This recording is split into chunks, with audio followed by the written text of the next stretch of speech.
এক কাপ চায়ে আমি তোমাকে চাই। চা না থাকলে সকালটা এত মিষ্টি হতো না, চা না থাকলে মেঘ হতো বৃষ্টি হতো না। তো যাই হোক, অনেক হলো কবিতা, এবার চলে যাই চা বানাতে। আসসালামু আলাইকুম। আজকে আমি আপনাদের সাথে শেয়ার করব ক্যারামেল চা। আর এটা হচ্ছে আমার হাজব্যান্ডের খুবই পছন্দের একটা চা, এটা সে খুবই পছন্দ করে। আর এই চাটা আমি তার কাছ থেকেই শিখেছি। তো আর দেরি না করে চলেন আমরা চলে যাই ক্যারামেল চা বানাতে। তো ক্যারামেল চা বানানোর জন্য আমি প্রথমে একটা পাতিলে পরিমাণ মতো চিনি এবং সামান্য একটু পানি দিয়ে ক্যারামেল তৈরি করে নেব।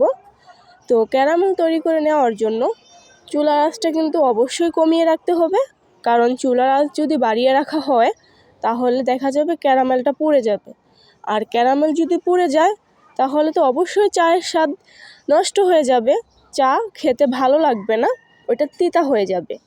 তো যার কারণে আমাদেরকে চুলার আঁচটা কমিয়ে রেখে ক্যারামেলটা তৈরি করে নিতে হবে। আর ক্যারামেল তৈরি হয়ে গেলে আমি এখানে দিয়ে দেব পরিমাণ মতো পানি। আমি যেহেতু 3 কাপ পরিমাণ চা বানাবো, তাই আমি এইখানে 4 কাপ পরিমাণ পানি দিয়ে দেব। আর আমরা সবাই জানি, যদি আমরা যত কাপ চা বানাবো তার থেকে 1 কাপ পরিমাণ পানি বেশি দিতে হয়।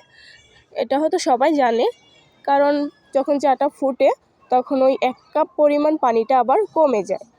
তো যাই হোক, আমি এখানে 4 কাপ পরিমাণ পানি দিয়েছি। দেওয়ার পরে কিন্তু ক্যারামেলটা একটু শক্ত হয়ে আসবে, তখন একটু ঘন ঘন নেড়ে ক্যারামেলটাকে মিশিয়ে নিতে হবে পানির সাথে।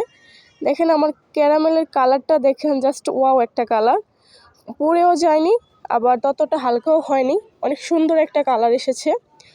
তো আমি মশলা চা বানাবো, যার কারণে আমি এখানে তেজপাতা, তারপর হচ্ছে লং, দারচিনি এগুলো দিয়ে দিয়েছি।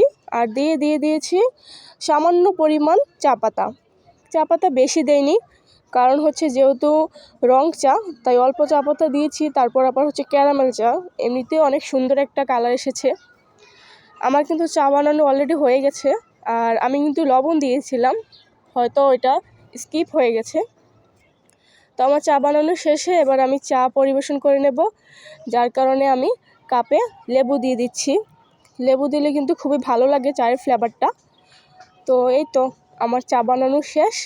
আর আমার মন খারাপ বা মন ভালো, দুই সময় কিন্তু আমার চা চাই, কারণ চা আমার খুবই পছন্দ। তো আপনারাও আপনাদের প্রিয় মানুষদের এভাবে চা বানিয়ে খাওয়াতে পারেন। তো আমার ভিডিওটা এতক্ষণ দেখার জন্য সবাইকে ধন্যবাদ। আর ভিডিওটা ভালো লাগলে লাইক কমেন্ট করে পাশে থাকবেন। ভালো থাকবেন সবাই। আল্লাহ হাফেজ।